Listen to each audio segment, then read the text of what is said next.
Welcome, everyone, to the Resilient Minds podcast. I'm extremely excited today to welcome Daniel Harmon to the show. Welcome, brother. It's amazing to have you. I'm excited to go deeper and just welcome and thanks for taking the time. Thanks for having me on. Yeah, man. Super pumped about this. I think that there's a lot we can go deep into, and I'm really excited. But before I go into the depth, I just wanted to really emphasize some of the work that you've done. So, you're the chief creative officer at Harmon Brothers, with what you and your brothers have been doing. Co-founder of Angel Studios, which is also a huge integral part of the profound film that I'm a huge fan of, and I love the meaning behind it. Sound of Freedom. And then the creator and showrunner of Tuttle Twins, really focusing on the principles of freedom and economics, the golden rule, of doing one to others as you would like to have done unto yourselves. And I'm really excited just to really go deeper into this wisdom and knowledge that you and your brothers have curated for, a really long time, but really been foundationally centered in yourselves and how you choose to live your life. So take us through a little bit of some of that, of what you're up to. If there's anything that I missed, I'd love to Okay. get curious. If there's nuances and specifics that I haven't touched on. Well, the first one, just a small correction. I'm no longer Chief Creative Officer at Harmon Brothers. I still consult and advise, but that is being done very well by Shane Rickard, who's also the CEO of Harmon Brothers right now. But yeah, Amazing. my brothers and I have been, I guess you would call it serial entrepreneurs now for a number of years with different ventures. And for me, that started out, we happen to have complementing skill sets, I guess you could say. I'm kind of a little bit more of a creative and artist, and then I have other brothers that are maybe more strategic visionaries or operational kind of go getters, things that I'm not. And we have been blessed to have those skill sets mesh and complement in a way that we've been able to have a lot of success in our different businesses. You mentioned some of them, Harmon Brothers, the ad agency, Angel Studios, and then now Tuttle Twins. So yeah, you tell me, where do you want to dive in first? Well, thank you, brother. So, first of all, I just really want to emphasize the beauty and the synchronicity of Harmon Brothers and the Yeah. harmony that you guys are cultivating in a meaningful way with the wisdom that you guys are providing for families, for children, for the unaware, completely unaware public that may not know what they don't know. And I love that because what I'm hearing too is by you taking responsibility of things that you're really amazing at, you're also allowing other brothers to take responsibility what they're amazing at. And that really brings that harmony forward and that meaningful mission to life as a team. So here at, on the Resilient Minds podcast, I always talk about the magic of going through these deeper experiences and as a result defining our why and recognizing why it's so important to really bring this meaning within ourselves out into the world. And so I'd love to get curious about,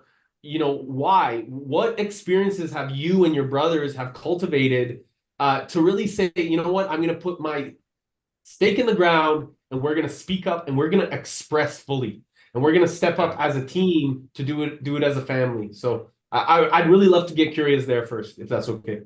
Yeah, you bet. So our upbringing is interesting in that we grew up in rural Idaho.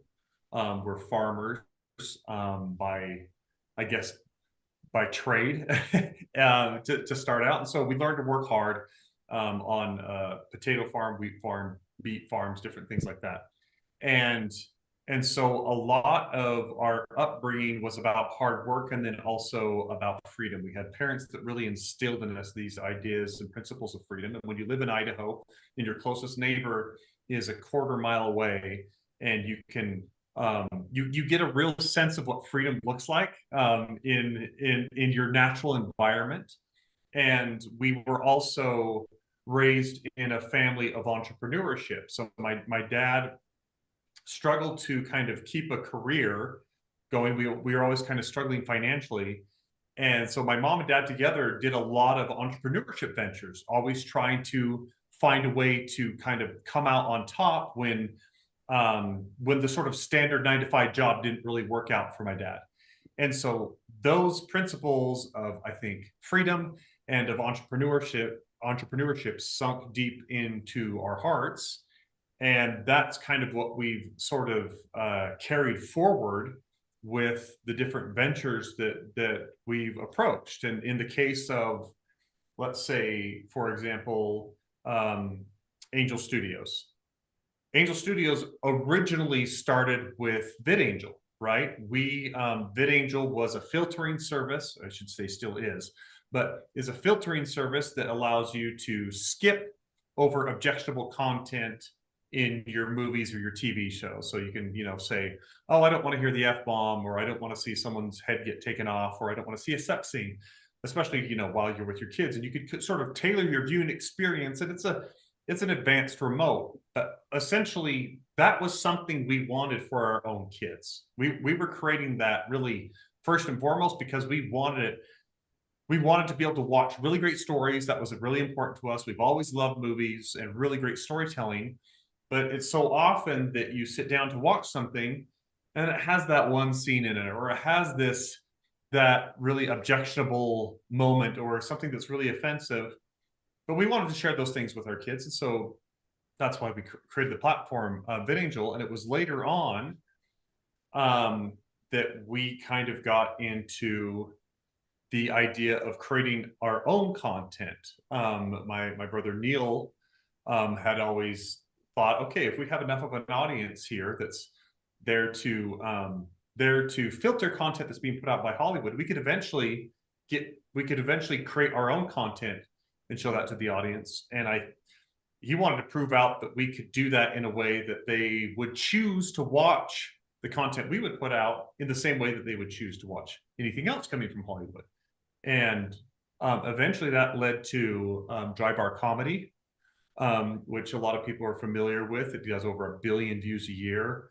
Stand-up comedians that are very much incentivized in the way that they're paid to keep their content so it's basically fun for the entire family and not just like for nightclubs, that kind of a thing.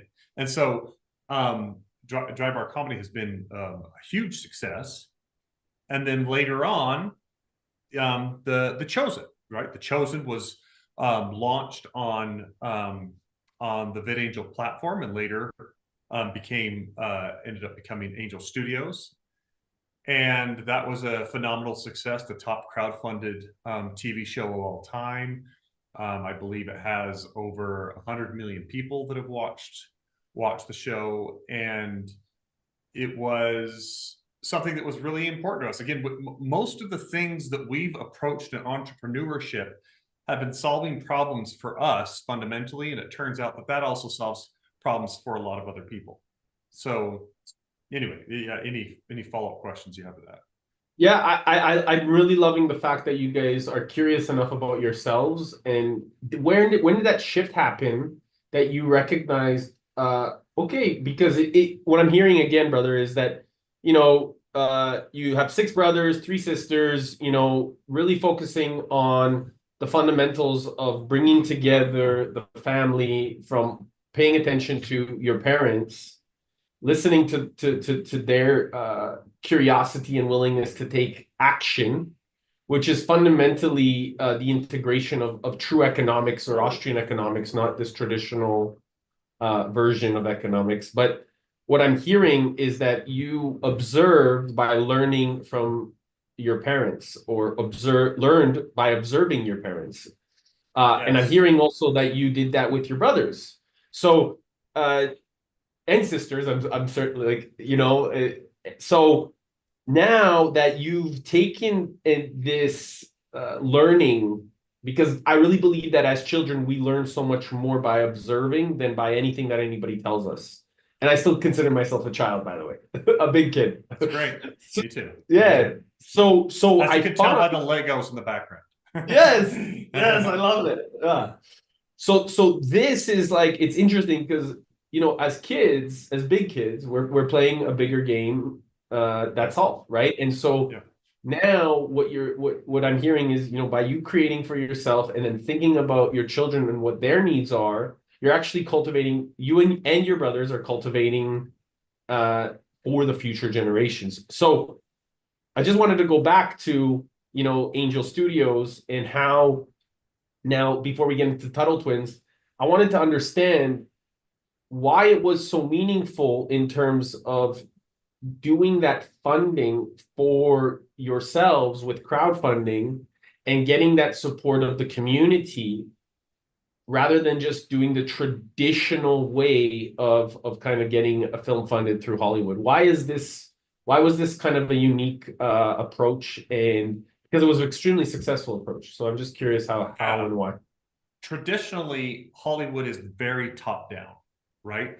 Films and TV shows are greenlit by a small handful of executives. In some cases just one or two.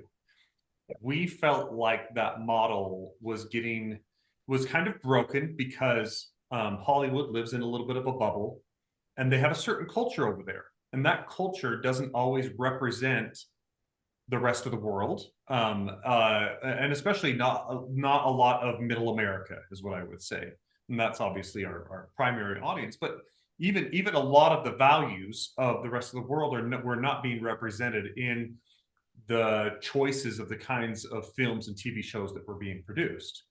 And so when at the time the idea for the crowdfunding side of things came through a series of events where when VidAngel